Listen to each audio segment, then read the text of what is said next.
Good afternoon, traders. This is Tony D from the easyMarkets dealing room in Sydney. Well, update for you today. We do have a quieter open than last week with a little bit of consolidation. No data out today. Now, the market was recovering on Friday. Most of the pairs bounced. There was a bit of an exception here, though. The Aussie dollar did fall and it closed on lows. Now, this is significant because this is the sort of weakest close you can have. We didn't break the key support from last sell-off, which got down to 74.10, but it is under pressure, and the main reason is that Trump has announced new tariffs on China. Well, they're not new, he's talked about them before, but has announced that they're happening on $50 billion worth of additional imports, and China's come out with retaliation as well over the weekend, naming around about 100 different products as well. They will be putting tariffs on in retaliation to this announcement, and also saying that recent talks and recent negotiations were now off. Now, it is a very strong sort of rhetoric happening right now, and it's hard sometimes with especially when Trump's negotiating to know exactly what is bluster and what is real, and what the the eventual outcome will be. He definitely starts strong and then likes to pull back and compromise, but at the moment anyway, the market is apart from the Australian dollar, taking it in stride a little. The stock markets haven't really reacted, definitely compared to what they used to do on the similar headlines a couple of months ago. It's a very sanguine reaction, and there's a bit of fatigue almost, as in we've heard the comments before, is it actually real or not? Now, there is a 30-day public opinion time here for the new tariffs to be discussed, and for companies to lobby to have certain products taken off, or if they can't get those products from anywhere else but China. But we'll see exactly what the outcome is. It's probably going to be a lot of negotiation between the US and China over the next 30 days, and that was sort of the read from the Chinese press as well over the weekend, that they're open to negotiations, and that it's madness for this to continue.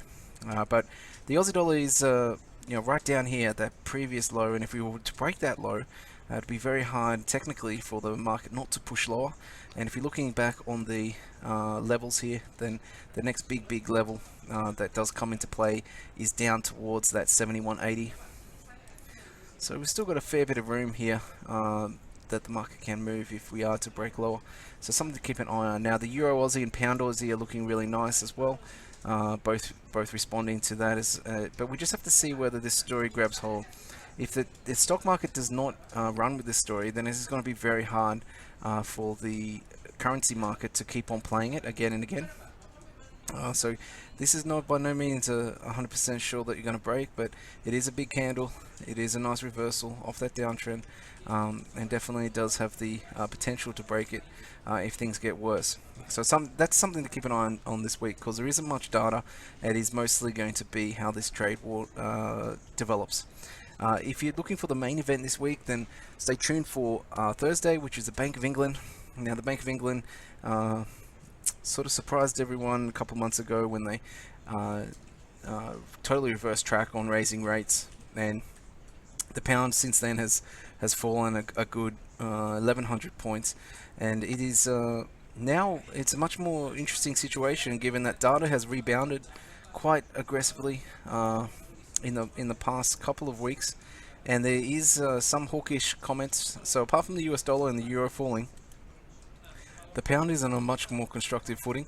There's still the Brexit issues, yeah, but the Bank of England might be a little bit more neutral to hawkish than concerned recently, like they were at the last one about some of that data. So if we get some confirmation or bias, or they did predict that it was due to weak weather, the Q1 slowdown. Some of that data that's come out in the past couple of weeks has been a lot stronger.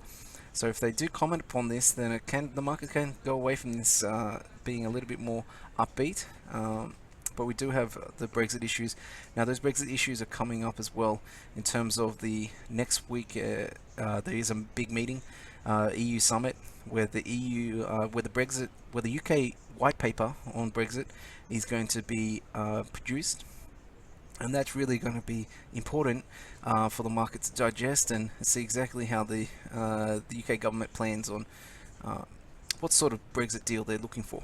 Yeah, so it's a big couple of weeks there. There's definitely going to be some leaks in the next few days and weeks, but the EU summit is very important just for getting the EU's take on the UK's plans as well.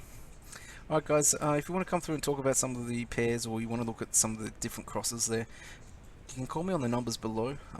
If you're not a member of the easyMarkets dealing room, you can sign up and get a dealer like myself assigned to you, and we can help you with some of these day-to-day movements in the market.